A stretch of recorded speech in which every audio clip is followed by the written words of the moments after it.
Hello दोस्तों, आज हम बात करेंगे प्रोड्यूसर्स इक्विलिब्रियम के बारे में। प्रोड्यूसर्स इक्विलिब्रियम को समझने से पहले आपको आइसोकॉस्ट लाइन या टोटल आउटले लाइन के बारे में समझना होगा। आइसोकॉस्ट लाइन सिंपली एक लाइन होती है जो different combinations of two factors दिखाती है, जो एक प्रोड्यूसर बाय कर सकता है money income, total cost and factor price given मान के। ठीक है, जिस तरह हमने कंज्यूमर्स इक्विलिब्रियम में एक बजट लाइन पढ़ी थी, इसी तरह यहाँ पे एक लाइन होती है, एक बाउंड्री होती है, उसको बोलते हैं आइसोकॉस्ट लाइन। ये डिनोट करती है ये लाइन मानी प्रोड्यूसर के पास कितनी इनकम है, अब वो इस मुनी इनकम के साथ कितने फैक्टर्स बाय कर सकता है। इसको आइसोकॉस्ट लाइन या टोटल आउटले लाइन बोलते हैं। It shows various combinations of two factors and capital और labour that a firm can buy with the given total cost and factor price. Factor price factors of production का price given मान के, total cost का मतलब है total income जो producer के पास होती है उसको गिवन मान के ये line different combinations of two factors दिखाती है। सिंपली इसको बोलते हैं आइसोकॉस्ट लाइन। जिस तरह कंज्यूमर्स इक्विलिब्रियम में बजट लाइन होती है, इसी तरह प्रोडक्शन में एक लाइन होती है, एक बाउंड्री होती है, इसको बोलते हैं आइसोकॉस्ट लाइन, जिससे हमें ये पता चलता है कि प्रोड्यूसर अपनी मुनी इनकम से कितने फैक्टर्स ऑफ प्रोडक्शन या कौन सी combination of factors of production buy कर सकता है। ठीक है, अब हम यहाँ पे एक टेबल लेंगे, उसमें हम इस आइसोकॉस्ट लाइन को दिखाएंगे। फॉर एग्जांपल मैं आपको बोलूंगा कि तो लेट कॉस्ट हम मानेंगे फॉर एग्जांपल 100, यानी प्रोड्यूसर के पास जो मुनी इनकम है वो 100 है। ठीक है, ये प्रोड्यूसर के पास मुनी इनकम है 100। पी के का मतलब है प्राइस ऑफ कैपिटल, यानी कैपिटल का एक यूनिट हम मानेंगे 10 रुपीज में। ठीक है, इसका प्राइस 10 रुपीज है। पीएल का मतलब है प्राइस ऑफ लेबर, यानी लेबर का एक यूनिट फॉर एग्जांपल 20 में है। अगर हमें लेबर का एक यूनिट बाय करना है तो हमें 20 रुपीज पे करने हैं। अगर हमें कैपिटल का एक यूनिट बाय करना है तो हमें 10 रुपीज पे करने हैं। और मुनी इनकम टोटल कितनी है एक प्रोड्यूसर के पास? 100 मुनी इनकम है। ठीक है, अगर प्रोड्यूसर कैपिटल के 10 यूनिट परचेज करेगा, ठीक है, कैपिटल के 10 यूनिट्स परचेज करेगा, उस वक्त लेबर का वो कोई यूनिट परचेज नहीं कर सकेगा, क्योंकि हर एक यूनिट का प्राइस 10 है।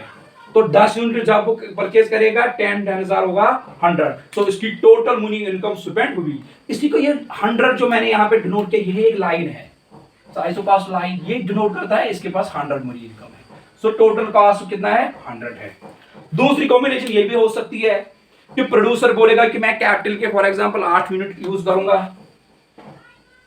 तो लेबर के कितने यूनिट्स वो परचेज कर सकता है? एक ही यूनिट परचेज कर सकता है, क्योंकि कैपिटल का एक यूनिट 10 रुपीज में है, 8 यूनिट्स हो गए 80 रुपीज में, और लेबर का एक यूनिट 20 रुपीज में। सो लेबर का एक ही यूनिट जब वो परचेज करेगा और कैपिटल के 8, उसकी टोटल मुनी इनकम उसके पास है वो स्पेंड हो जाएगी।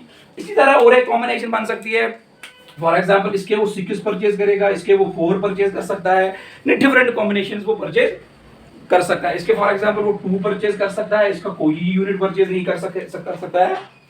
और जब वो 6 करता है कैपिटल के यूनिट्स, तो इसके 2 वो परचेज करेगा, इसके 3, इसके 4, और उसके फॉर एग्जाम्पल वो 5 यूनिट परचेज कर सकता है लेबर के।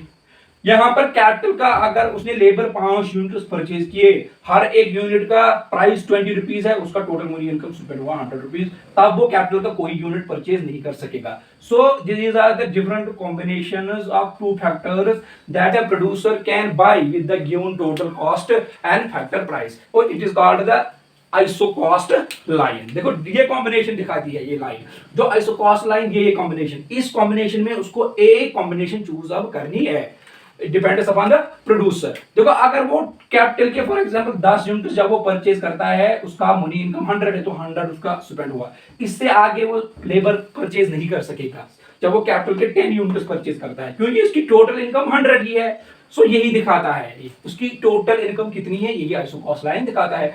या अगर उसने 8 यूनिट कैपिटल के परचेज किए, लेबर का 1 यूनिट वो परचेज कर सकता है, क्योंकि 8 यूनिट का प्राइस 80 है और एक लेबर यूनिट का प्राइस 20 है। सो एक ही यूनिट वो परचेज कर सकता है, तभी उसकी टोटल मुनी इनकम स्प्रेड हो जाएगी। फॉर एग्जांपल अगर उसने कैपिटल का कोई यूनिट परचेज नहीं किया, तब वो लेबर के 5 यूनिट परचेज करेगा, क्योंकि 5 × 20 हो गया 100। So this is about the isocost line.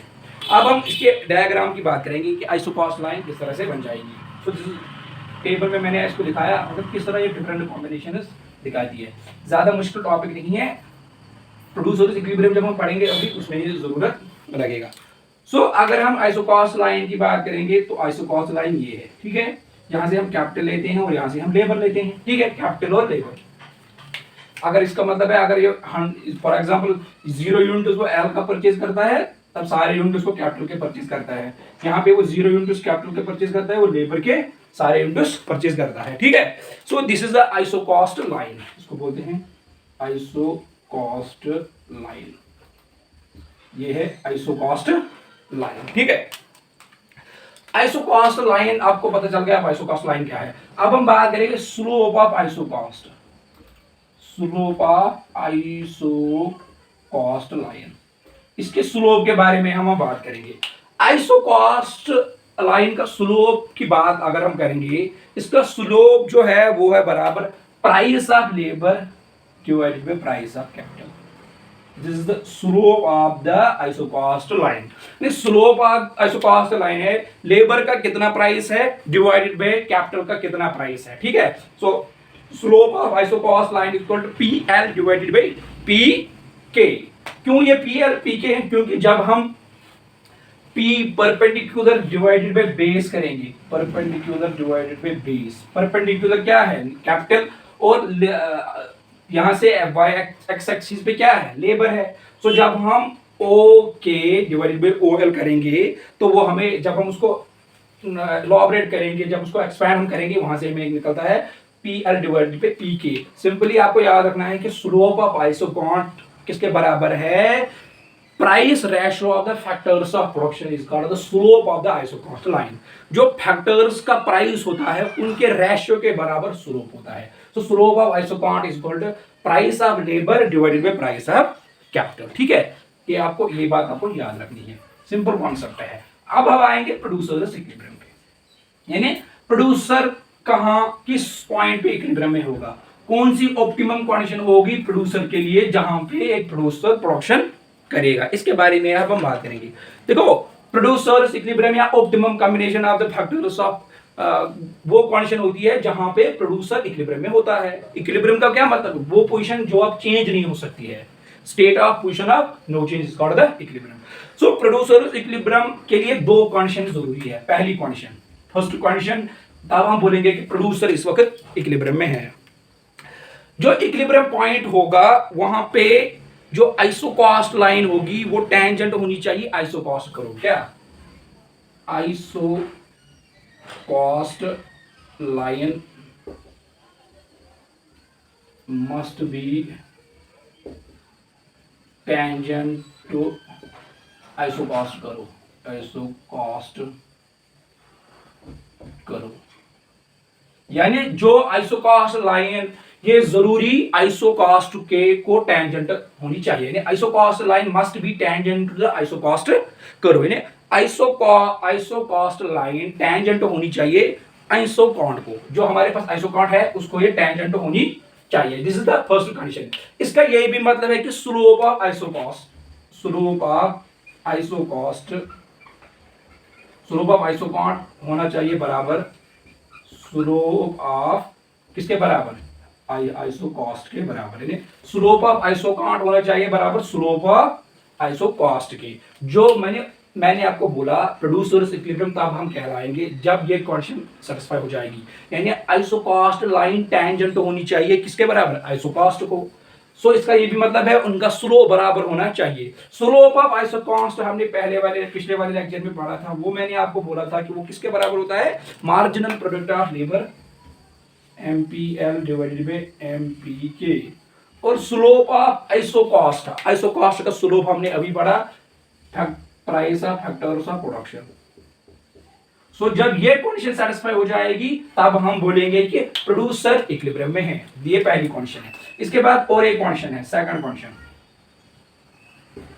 पहली कंडीशन ये है कि जो स्लोप आइसोकॉस्ट और आइसोकॉन्ट का स्लोप बराबर होना चाहिए, आइसोकॉस्ट लाइन टेंजेंट होनी चाहिए आइसोकॉस्ट को, तब प्रोड्यूसर इक्विलिब्रियम में है। लेकिन ये एक पहली कंडीशन है। इसके बाद और एक कंडीशन है, जो टेंजेंसी का पॉइंट होगा वो कॉन्वेक्स होना चाहिए। एट द पॉइंट ऑफ, जो टेंजेंसी का पॉइंट होना चाहिए, यानी जहां पे आइसोकास्ट लाइन टेंजेंट होगी, आइसोकास्ट लाइन टेंजेंट होगी आइसोकॉन्ड को, वहां पे वो कॉन्वेक्स की शेप होनी चाहिए, वहां पे कॉन्वेक्स की शेप होनी चाहिए, यानी at the point of tangency isocost is convex, isocost must be convex. जो आइसोकास्ट हमारे पास है वो क्या होना चाहिए, वो कॉन्वेक्स की शेप में होना चाहिए। जब ये दो कंडीशन सेटिस्फाई हो जाए तब हम बोलेंगे कि प्रोड्यूसर क्या क्या है, इक्विलिब्रियम है। फॉर एग्जांपल यहाँ पे हम लेंगे डिफरेंट टाइप्स ऑफ आइसोकॉन्ड्स है, जो ये आइसोकॉन्ड है, ये मैंने यहाँ पे आइसोकॉन्ड बनाया, आइसोकॉन्ड 1, आइसोकॉन्ड 2, आइसोकॉन्ड 3। अब ये है पॉइंट ऑफ टेंजेंसी। यहाँ पे आइसोकॉन्ड जो है इन दोनों का स्लोप बराबर है, और वी कैन सी दैट ये जो है आइसोकास्ट लाइन जो है, ये वाली लाइन जो है, ब्लैक वाली लाइन जो है, ये आइसोकास्ट लाइन है, ये टेंजेंट है किसको, आइसोकास्ट को, इस आइसोकास्ट सेकंड वाले आइसोकॉन्ड को। जब ये टेंजेंट है आइसोकॉन्ड को तब हम बोलेंगे इनका स्लोप बराबर है। जब स्लोप बराबर है तब हम कहेंगे प्राइस रेशो बराबर है मार्जिनल प्रोडक्ट मार्जिनल प्रोडक्ट या कैपिटल। और इस पॉइंट पे आइसोकास्ट कॉन्वेक्स है। देखो आप देखो इसकी शेप जो है ये कॉन्वेक्स है, आप देखो। So this is the point of equilibrium. ये वाला पॉइंट क्या है, ये इक्विलिब्रियम पॉइंट है। सो आपको ये दो पॉइंट सिंपली याद रखनी है कि प्रोड्यूसर इक्विलिब्रियम तब होगा जब आइसोकास्ट लाइन टेंजेंट होगी आइसोकास्ट को, आइसोकॉन्ड को, तब हम कहेंगे कि प्रोड्यूसर इक्विलिब्रियम में है। दूसरी कंडीशन है जो टेंजेंसी का पॉइंट है वहां पे आइसोकास्ट कॉन्वेक्स होनी चाहिए। एक छोटा सा टॉपिक था इक्विलिब्रियम कंडीशन के बारे में। Thank you so much.